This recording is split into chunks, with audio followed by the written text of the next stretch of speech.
नमस्कार दोस्तों, हिंदी कहानी 2.0 चैनल में आपका स्वागत है। तो आज हम किशोरीलाल गोस्वामी जी द्वारा लिखित उपन्यास खूनी औरत का 7 खून के 7वें भाग को सुनते हैं। उससे पहले अगर आप सब लोग चैनल पर नए हैं तो चैनल को सब्सक्राइब जरूर कीजिएगा। उपन्यास अच्छी लगे तो लाइक शेयर कमेंट जरूर कीजिएगा। तो चलिए शुरू करते हैं। खूनी औरत का 7 खून उपन्यास का 7वां भाग। बस इतने ही में हाथ में लालटेन लिए हुए वही हिंगन चौकीदार मेरी कोठरी के दरवाजे पर आ खड़ा हुआ और रामदयाल को विदा करके ताला खोलते खोलते मुझसे यूँ कहने लगा, चलो भी, तुमको थानेदार साहब बुला रहे हैं। खून तो तुमने वाकई 5 जरूर किए हैं, लेकिन कुछ परवाह नहीं। इस वक्त तुम थानेदार की मेरी भी दिली आरज़ू पूरी कर दोगी तो हम लोग चुपचाप इसी रात को तुम्हें यहाँ से भगा देंगे। फिर जहाँ तुम्हारा जी चाहे वहाँ चली जाना, लेकिन जब तक इस खून का हंगामा न मिट ले तब तक अपने तई किसी पोसीदा जगह में खूब छिपाए रहना। मगर जो तुमको कोई छिपने की माकूल जगह न दिखलाई दे तो वैसा कहो, क्योंकि ऐसी हालत में मैं खुद तुम्हें अपने साथ लेकर कलकत्ता या बम्बई भाग चलूँगा और फिर किसी साले के हाथ न आऊँगा। बस तब तुम मेरी बीवी बनकर रहना और मैं तुम्हारा खाविंद बनकर रहूँगा। उस निगोड़े और कलमुहे मियाँ हिंगन की ऐसी गंदी बातें सुनकर मेरे तलुए से चोटी तक आग सी लग गई, किंतु बेमौका समझकर मैं उस क्रोध को मन ही मन दबा गई और स्त्रियों की स्वाभाविक माया का कुछ थोड़ा सा विस्तार करके तुरंत यूँ कहने लगी, मियाँ जी, तुमने जो कुछ मुझसे अभी कहा है उसे मैं मंजूर करती हूँ, पर जबकि तुमने मुझे अपनी बीवी बनाना चाहते हो तो फिर अपनी बीवी को उस थानेदार के हाथ में क्यों देते हो? मेरी ऐसी विचित्र बात सुन और अपने हाथ की लालटेन से मेरे चेहरे की ओर देखकर उस कलूटे ने हंसकर फिर यूँ कहा, आह दिलरुबा, तो यह बात तुमने मुझसे पेशतर क्यों न कही? मैं बोली, पहले तुम ही ने अपने जी की बात मुझसे कब कही थी? अस्तु, सुनो हिंगन मियाँ, तुम अब मेरे जी के असली भेद को सुनो। आज यहाँ आते ही मैंने पहले तुम्हें देखा था और तुम्हारे साथ मेरी 2-4 बातें भी हुई थी। बस उसी समय से मैं तुम्हारी बातें सुनकर मैं तुम पर लट्टू हो गई हूँ और खुशी से तुम्हारी बीवी बनना चाहती हूँ। इसलिए यदि तुम मुझे अब्दुल्ला के हाथ से निकालकर कहीं लिवा ले चलो तो मैं तुम्हारी ही होकर रहूँगी। यह सुनकर हिंगन हाथ मलकर यूँ कहने लगा, या इलाही, तो अब मैं क्या करूं और इस वक्त उस जालिम अब्दुल्ला के हाथ से क्यों कर तुम्हें बचाऊं? मैं बोली, हिम्मत बांधो, जी को पोढ़ा करो, कुछ जमा मर्दी खर्च करो और अब्दुल्ला से लड़कर मुझे यहाँ से ले भागो। देखो, सुनो, मैं जो उपाय बतलाती हूँ उसे ध्यान से सुनो। देखो, यह तो तुम्हें मालूम ही है कि इस समय अब्दुल्ला ने तुम्हारे अलावे बाकी के 6 चौकीदारों को अपनी कोठरी में चले जाने के लिए कहा है। इसलिए अब ये 6 चौकीदार आज रात भर कभी कोठरी से बाहर ना निकलेंगे। ऐसे मौके को तुम नाहक अपने हाथ से न खोना और अब्दुल्ला को खूब शराब पिलाओ और उससे बेहोश करके मुझे यहाँ से कहीं दूर ले चलो। फिर जब हम दोनों किसी अच्छी जगह पहुँच जाएंगे तब जो कुछ तुम कहोगे उसे बिना उजूर मैं करूँगी। इस उपाय को सुनकर शैतान हिंगन उछल पड़ा और बोला, बस बस, अब तुम कोई अंदेशा न करो और बेफिक्र रहो। वाकई भी दुलारी, तुमने तरकीब तो बड़े आला दर्जे की बतलाई। बस अब तुम जरा न डरो और देखो कि मैं क्या करतब कर गुजरता हूँ। हिंगन ने यह बात कही तो सही, पर उसकी बात पर मुझे कुछ भी भरोसा न हुआ, क्योंकि वह खुद भी इतनी शराब पिए हुए था कि उसके पैर ठीक तौर से धरती में नहीं पड़ते थे और उसके मुंह से ऐसी दुर्गंधी निकल रही थी कि जिससे मेरा सिर चक्कर खाने लग गया था। यहाँ तक कि उसके मुंह से साफ साफ बात भी नहीं निकलती थी। यह सब था, पर फिर भी मैंने उसे इसीलिए यह चकमा दिया था कि जिसमें वह अब्दुल्ला को खूब शराब पिलाकर बेहोश कर दे, क्योंकि यदि अब्दुल्ला नशे में गाफिल हो जाए तो फिर हिंगन जैसे जानवरों को अंगूठा दिखाते मुझे तनिक भी देर नहीं लगेगी।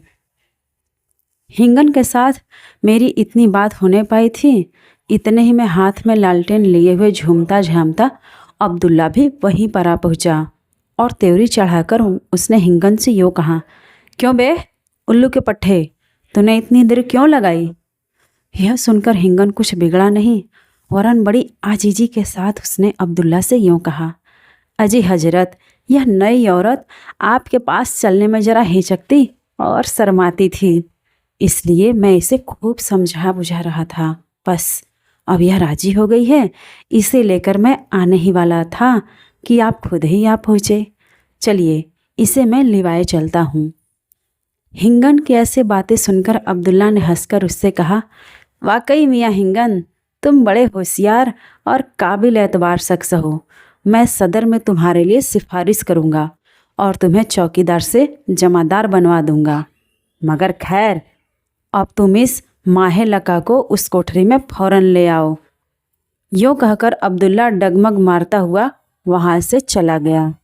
उसके रंग ढंग से मैंने यह जान लिया था कि यह शराब के नशे में भरपूर चूर हो रहा है।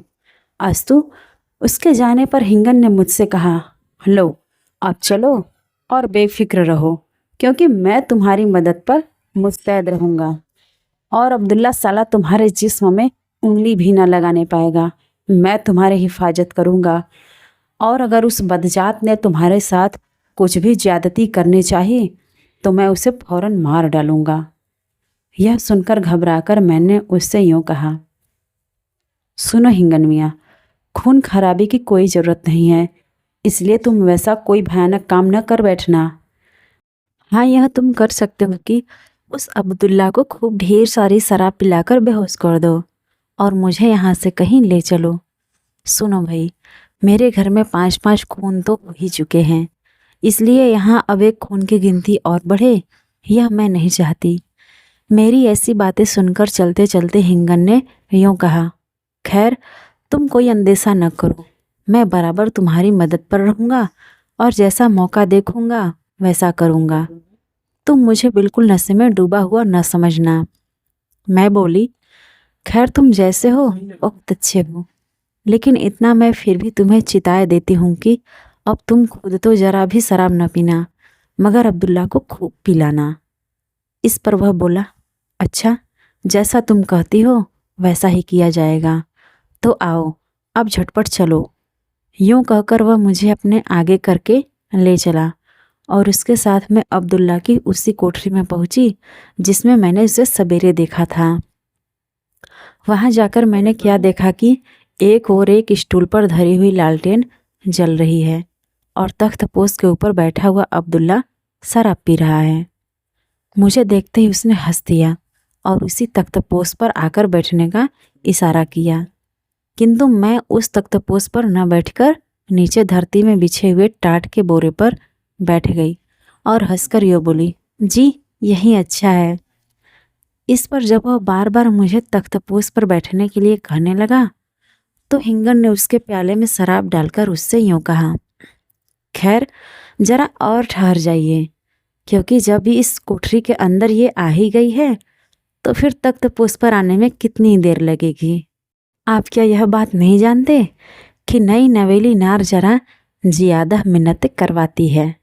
हिंगन की बात पर अब्दुल्ला जरा गर्म हो उठा और त्योरी बदलकर उससे बोला, बस बस चुप रहो, क्योंकि इस वक्त तुम्हारे वकालत करने की कोई ज़रूरत नहीं है, इसलिए अब तुम फ़ौरन यहाँ से चले जाओ और अपनी कोठरी में जाकर आराम करो। यह सुनकर हिंगन भी जल्ला उठा और ताव पेच खाकर यूँ कहने लगा, नहीं मैं इस कोठरी के बाहर नहीं जाऊँगा, क्योंकि अभी तो शाम ही हुई है, इसलिए ज़रा 2-4 बोतलों को खाली होने दीजिए, इसके बाद मैं अपने आप ही यहाँ से चला जाऊँगा। यह सुनकर अब्दुल्ला ने कहा, तो लो यह 1 बोतल शराब तुम लेते जाओ। हिंगन बोला, और साथ ही इस नाजगी को भी लेता जाऊँ, क्यों? क्योंकि बगैर इस परी के तन्हाई में शराब क्यों कर अच्छी लगेगी। हिंगन की यह बात सुनकर अब्दुल्ला बहुत ही झल्लाया और हिंगन को गालियां देने लगा, पर हिंगन चुपचाप खड़ा खड़ा लाल लाल आँखों से अब्दुल्ला की ओर घूरता रहा। अब्दुल्ला भी हिंगन की तरफ भौहें तान तान कर गुरेर रहा और बड़ी तेजी के साथ प्याले पर प्याले खाली करता चला जा रहा था। हाँ, हिंगन ने मेरी बात मानकर फिर एक घूंट भी शराब नहीं पी थी। यूं ही 3-4 बोतलों को बात ही बात में खाली करके अब्दुल्ला ने हिंगन से कहा कि बस अब तू यहाँ से जा। किंतु जब वह अपनी जगह से जरा भी न टसका, तब अब्दुल्ला ने अपने हाथ के शराब वाले प्यालों को उस पर खींच कर मारा और बड़े जोर से चिल्लाकर यूँ कहा, बस चला जा हरामी पीले, तू फौरन इस कोठरी के बाहर निकल जा। प्याले की चोट तो हिंगन को न लगी, क्योंकि वह जरा तिरछे होकर उस निशाने को बच गया था, पर इस प्याले के जवाब में उसने जो जूता खींचकर मारा वह अब्दुल्ला के सिर पर जाकर जरूर लगा। जूते का लगना था कि अब्दुल्ला ने म्यान से तलवार खींच ली और तख्तपोश पर उठकर वह खड़ा हो गया। इतने ही में हिंगन भी एक तलवार लेकर उस तख्तपोश पर चढ़ गया और दोनों के वार चलने लगे। यह हाल देखकर डर के मारे मैं उठकर खड़ी तो हो गई थी, पर पैर न उठने से भाग न सकी। यूं ही जैसे ही हिंगन ने अब्दुल्ला की गर्दन पर तलवार चलाई थी कि उस अब्दुल्ला ने भी अपनी तलवार हिंगन के कलेजे में घुसेड़ दी। बस वे दोनों साथ ही उस तख्तपोश पर गिर गए और अब्दुल्ला का सिर मेरे पैरों से आ टकराया। यह अनोखा तमाशा देखकर मेरे तो देवता कूच कर गए और मैं चक्कर खाकर जहाँ खड़ी थी वहीं गिर गई। मैं कब तक बेसुध पड़ी रही यह तो नहीं कह सकती, पर जब मुझे चेत हुआ तो मैंने क्या देखा कि मैं उस कोठरी में पड़ी हूँ जिसमें कि अब्दुल्ला ने मुझे बुलाया था। यह स्मरण होते ही मैं चट से उठकर खड़ी हो गई और आगे बढ़ चली कि मेरे पैर में किसी चीज़ की ठोकर लगी। यह जानकर मैंने धरती की ओर देखा तो क्या देखा कि अब्दुल्ला का सिर मेरे पैर की ठोकर खाकर दरवाजे के चौखट तक लुढ़क गया है। यह देखकर मेरे सारे बदन के रोंगटे खड़े हो गए और बड़े जोर जोर से कलेजा उछलने लगा। फिर मैं जहाँ की तहाँ खड़ी की खड़ी रह गई और मेरे पैरों ने चलने से जवाब दे दिया। इतने में ही मेरी नज़र उस तख्तपोश की ओर गई तो मैंने क्या भयंकर दृश्य देखा कि अब्दुल्ला का बिना सिर का धड़ पड़ा हुआ है और उसके हाथ वाली तलवार हिंगन के कलेजे में घुसी हुई है। हिंगन में मुंह बाए हुए मरा पड़ा है और उसके हाथ से छूटकर तलवार तख्त पर गिर गई है। सारा तख्तपोश खून से भर गया है और नीचे धरती में भी बहुत सा खून बह आया है। इतने ही में मैंने अपनी ऊनी चादर की ओर देखा तो उसमें भी खून लगा दिखाई दिया। केवल इतना ही नहीं, वरन मेरी धोती की लावन नीचे की जो किनारी होती है उसमें भी खून लग गया था और मेरा पैर भी खून से रंग गया था, क्योंकि कोठरी में खून बहा था। हाय, इस भयंकर दृश्य को देखकर मेरे तो होश उड़ गए और देर तक मैं उसी कोठरी में खड़ी खड़ी पगली की तरह इधर उधर निहारती रही। इतने ही में एकाएक न जाने मेरे मन में क्या तरंग उठी कि चट दौड़कर मैं उस कोठरी से बाहर निकल भागी। उस समय भी मुझे अब्दुल्ला के सिर को ठोकर लगी थी, क्योंकि वह लुढ़ककर दरवाजे के बीचों बीच आकर ठहर गया था। अस्तु, फिर मैं उस ख्याल को छोड़कर उस ओर लपकी जिधर वह कोठरी थी जिसमें कि वे 6 चौकीदार रहते थे। तो मैं उन चौकीदारों की कोठरी की ओर क्यों चली? इसलिए कि मैं भागना नहीं चाहती थी, क्योंकि इस संसार में मेरे लिए कोई ऐसी जगह न थी जहाँ पर जाकर मैं छिप सकती और अपनी जान बचा सकती। इसलिए मैं दौड़ी हुई उस कोठरी के आगे जा पहुँची और खूब जोर से चिल्लाकर मैंने उन चौकीदारों को पुकारा और उन्हें बाहर बुलाया। 6 बेचारे कोठरी के बीच में बैठे हुए आग ताप रहे थे। सो मेरी डरावनी चिल्लाहट सुनकर वे ऐसे चिहुक पड़े कि एकदम से सब के सब उस कोठरी के बाहर निकल आए और मुझसे सभी यूं पूछने लगी, ए क्या बात हुआ? तुम इतना शोर क्यों मचा रही हो? क्यों, बोलो क्या बात है? पर उन सबों की उन बातों के जवाब देने की उस समय मुझे छुट्टी कहाँ थी, क्योंकि ज्यों ही वे 6 अपनी कोठरी के बाहर आए थे त्यों ही मैंने बड़ी फुर्ती के साथ उस कोठरी के भीतर घुसकर अंदर से उसकी कुंडी चढ़ा ली थी और एक जंगलेदार खिड़की के आगे खड़ी होकर उन 6 चौकीदार से यूँ कहा था, भाइयों, तुम सब जरा थानेदार की कोठरी की ओर जाओ और जाकर देखो कि वहाँ कैसा खून खराबा हुआ है। मेरी बात अनसुनी कर दियानत हुसैन ने जरा कड़क कर यूँ कहा, ओ औरत, तूने मेरी कोठरी के अंदर घुसकर भीतर से कुंडी क्यों बंद कर ली है? इस पर मैंने कहा, सुनो मियाँ जी, तू तड़ाक तो रहने दो और जाकर जरा यह तो देखो कि तुम्हारे थानेदार और हिंगन का क्या हाल हुआ है। ऐसी बात सुनकर रामदयाल ने कहा, क्यों, उन दोनों का क्या हाल है? मैं बोली, वे दोनों मेरे लिए आपस में लड़कर कट मरे हैं। बस इतना सुनते ही वे छहो जोर से चीख मारकर उठे और तेजी के साथ अब्दुल्ला की कोठरी की ओर दौड़े। वे सब तो उधर गए और इधर मैं उस कोठरी की देखभाल करने लगी। मैंने क्या देखा कि उस बड़ी सी छप्परदार कोठरी में 8 खाट बराबर बराबर बिछ रही है। डोरी की अरगनी पर कपड़े लत्ते टंग रहे हैं। कोठरी के बीचों बीच आग जल रही है। एक कोने में बहुत से बड़े बड़े लठ सरियाए हुए हैं। दूसरे कोने में भरी हुई एक तोड़ीदार बंदूक रखी हुई है। तीसरे कोने में 8 गड़ासे धरे हुए हैं और चौथे कोने में 4 तलवारें खड़ी की हुई हैं। यह ठाठ देखकर मैंने एक तलवार स्थान से खींच ली और वह भरी हुई बंदूक भी उठा ली। फिर उस कोठरी की उस जंगलेदार खिड़की के पास आकर मैं खड़ी हो गई और उन चौकीदारों का आसरा देखने लगी जो अब्दुल्ला की कोठरी की ओर गए थे। मैंने उस तलवार और बंदूक को अपने अगल बगल दीवार के सहारे खड़ी कर लिया था। बस इतने ही में वे सब के सब शोरगुल मचाते हुए मेरी कोठरी के आगे आकर ठहर गए और सभी पारी पारी से चिल्ला चिल्ला और उस कोठरी के किवाड़ में धक्के दे देकर यूँ कहने लगे, ओ खूनी औरत, तू जल्द कुंडी खोल और बेड़ी हथकड़ी पहिरकर उसी कोठरी में चल जिसमें दिन को बंद थी।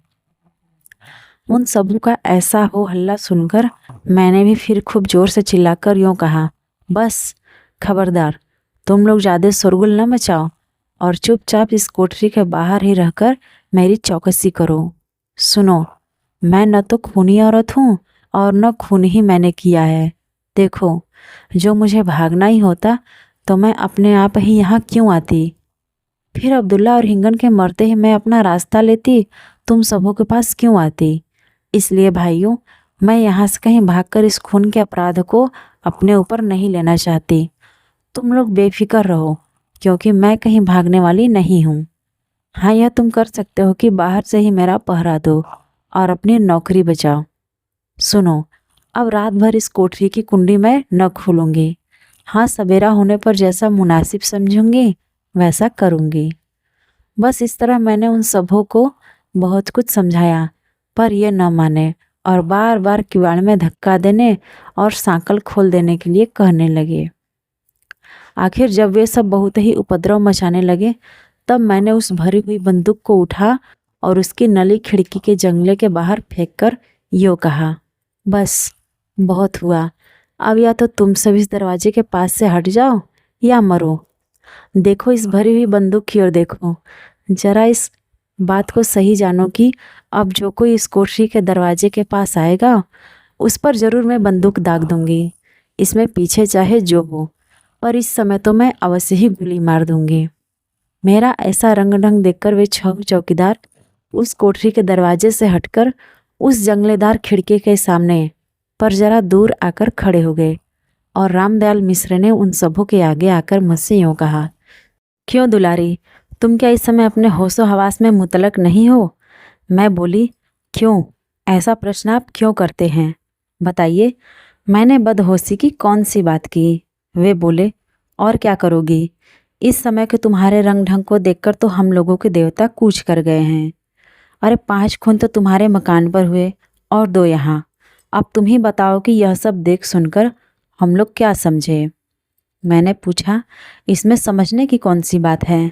वे बोले, यही कि जैसी लीला मैं देख रहा हूँ उससे तो यही जी में आता है कि घर पर भी वे 5 खून तुम ही ने किए और यहाँ पर भी ये हत्याएं तुम्हारे सिवा और किसी ने नहीं की। मैं बोली, यह आपको अधिकार है कि आपके जी में जो आए सो आप समझें, पर सुनिए तो सही, मैं तो भागी नहीं हूँ, यहीं मौजूद हूँ, इसलिए आप लोग बाहर से ही मेरा पहरा दीजिए और ऐसा उपाय कीजिए कि जिसमें पक्षी की तरह उड़कर मैं कहीं भाग न जाऊँ। वे बोले, इसीलिए तो चाहता हूँ कि अब तुम होश में आकर सीधी तरह इस कोठरी का दरवाज़ा खोलो। मैं बोली, क्यों? फिर वे बोले, यूँ कि अब इस समय हम लोग तुम्हें उसी कोठरी में बंद करना चाहते हैं जिसमें कि तुम दिन के समय बंद थी। मैं बोली, और जो मैं इस कोठरी में रात भर बंद रखी जाऊं तो क्या हर्ज है? वे बोले, देखो, और इस बात पर तुम अपने आप ही खूब गौर करो कि यह कोठरी हम लोगों के रहने की है। इसमें हमारे खाट बिछौने, कपड़े लत्ते और खाने पीने के सारे सामान धरे हुए हैं। अब तुम ही सोचो कि इस हाड़ तोड़ जाड़े में बिना ओढ़ने के हम लोग उसमें कैसे रह सकेंगे। मैं बोली, यह तो आप ठीक कह रहे हैं, और अवश्य इस जाड़े पाले में खुले मैदान में रहने से आप लोगों को बड़ा कष्ट होगा। पर क्या करूं, मैं लाचार हूं, क्योंकि दरोगा और हिंगन की करतूत देखकर अब मुझे किसी पर जरा भी भरोसा नहीं होता। इसलिए अब तब तक मैं इस कोठरी का दरवाज़ा कभी न खोलूंगी जब तक कि कोई अंग्रेज अफसर यहाँ पर न आ जाएगा। मेरी बात सुनकर दियानत हुसैन और रामदयाल मिश्र ने पारी पारी से यूँ कहा, नहीं दुलारी, अब तुम कोई अंदेशा न करो और हम लोगों पर भरोसा रखो, क्योंकि हम लोग पराई औरतों को माँ, बहन और बेटी के बराबर समझते हैं। यह सुनकर बाकी के चौकीदारों ने भी ऐसा ही कहा, पर उन सबों की बातों पर विश्वास न करके मैंने यूँ कहा, आप लोग ने जो कुछ कहा वह ठीक है, पर यह कहावत भी आप लोगों ने जरूर ही सुनी होगी कि गर्म दूध से जिसकी जीभ जल जाती है वह मनुष्य ठंडे मट्ठे को भी फूंक फूंक कर पीता है। इसलिए मुझ निगोड़ी के कारण आप लोग एक रात का कष्ट भोग लें और इस दरवाजे को खुलवाने के लिए ज़्यादा हठ न करें। आप यह निश्चय जाने कि अब यह दरवाज़ा तभी खुलेगा जब कोई अंग्रेज अफसर यहाँ आएगा। देखिए, सामने उस पेड़ के नीचे 2 तख्त पड़े हुए हैं, उन पर आप लोग आज की रात आराम कीजिए और लकड़ियों को जलाकर जाड़े का कष्ट दूर करिए। हाँ, इतना आप कर सकते हैं कि इस दरवाजे की साकल बाहर से बंद करके उसमें ताला लगा दें। मेरा ऐसा हठ देखकर वे सब फिर अपने आप ही भुनभुनाकर चुप हो गए और एक चौकीदार ने बाहर से ताला लगाकर अपने साथियों से यूँ कहा, ऐसी ज़बरदस्त औरत तो देखने में ही नहीं आई। इस पर दूसरे ने यूँ कहा, तब तो इस अकेली ने 7-7 मर्दों के खून कर डाले। इन सब बातों पर मैंने कान नहीं दिया और अपनी बंदूक को भीतर खींचकर बगल में खड़ी कर दिया।